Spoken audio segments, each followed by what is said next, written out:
నుంచి చూపించడానికి వచ్చిన హాస్పిటల్. ఇదే హాస్పిటల్కి వచ్చిన సంవత్సరం లోపల ఎట్లుందంటే ఇక తిరుగుతున్నాం రిపోర్ట్లకి టెస్టులకి. ఇంకా ఎందుకు ఎన్నా తిరగబట్టి ఒక వారం 10 రోజులు అవుతుంది బాబాయ్. వారం రోజులు మొత్తం ఇక ఇదే పని టెస్టులే ఇక ఇంకా ట్రీట్మెంట్ స్టార్ట్ కాలే. మరి ఎన్ని రోజులు చేస్తారట మరి ఈ పరీక్షలు? ఇంకా ఇవాళ స్కానింగ్ ఉంది, డాక్టర్ చూసినాక ఏం సంగతి ఇక ఆపరేషనా ఏమంటారు చూసి పరీక్షలు అని రోజు నెలలు ఇదే పని ఆపిరా. పని పాటించి పెట్టుకొని మనం పొద్దున్న లేస్తే జర షెడ్డో పాట ఏమైనా పని చేసుకుంటే వంగవాడి మనకి ఏమైనా ఫాయిదా. మరి ఈ రోజు ఇదే తిరుగుడు పెట్టి రోజు డాక్టర్ ఇట్టే తిప్పుకుంటారు. ఇక ఇట్లానే వస్తున్నాం బాబాయ్. ఇక అన్ని పనులు వదులుకొని ఆడిడ అప్పులు చేసుకొని ఆరోగ్యశ్రీ పెట్టావా? ఆరోగ్యశ్రీ పెట్టినాము. ఇక మరి ఆరోగ్యశ్రీ అన్న చేతికిటే పక్కన చిన్నగా నాన పెడుతురా ఎట్లా? ఫస్ట్ ప్రైవేట్ లో చేసినాము. అది బయాప్సీ టెస్ట్ అనేది అది 10,000 తీసుకురు.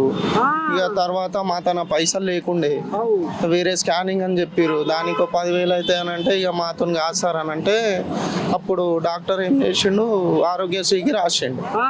అట్లా రాసిన తర్వాత ఇప్పుడు స్కానింగ్ అయింది. ఆ రిపోర్ట్ కూడా మా చేతికి ఇస్తలేరు.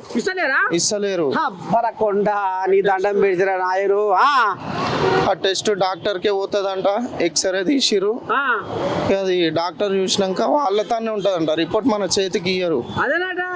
ఏమో మరి అట్లా అడిగితే లేదా డాక్టర్ దగ్గరనే ఉంటారు వాళ్ళు, సిస్టమ్ లో చూసుకొని ఏం ప్రాబ్లం. మంచిగా షెడ్ మరి దాని పర్సెంటేజ్ ఎంత ఉంది, క్యాన్సర్ పర్సెంటేజ్ షెడ్డో పాటో మరి మనం కూడా గిట్టే వాళ్ళకన్నా ఫోన్లలో పెడితే చూపించుకుంటాం కదా బాబాయ్.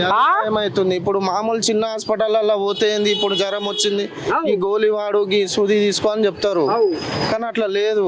ఏం సంగతి ప్రాబ్లం ఉందని అంటారు. మరి ఏం ప్రాబ్లం, అది క్యాన్సరా కాదా మరి ఏ సంగతి వివరంగా చెప్తలేరు. అయితే దీన్ని బట్టి అది రోగ నిర్ధారణ కాకముందుకే వీళ్ళు రోజుల కొద్దిగా తిప్పించుకుంటారు. అది కుళ్ళ చెప్తలేరు. దీని కథ ఏందో ఓడిపిస్తలేరు. ఆ బరకొండ ఇప్పుడు క్యాన్సర్ పోయి ఇంకా 2వ రోగం తయారైతట్టుంది కదా మన రోగం. అర్థమైతే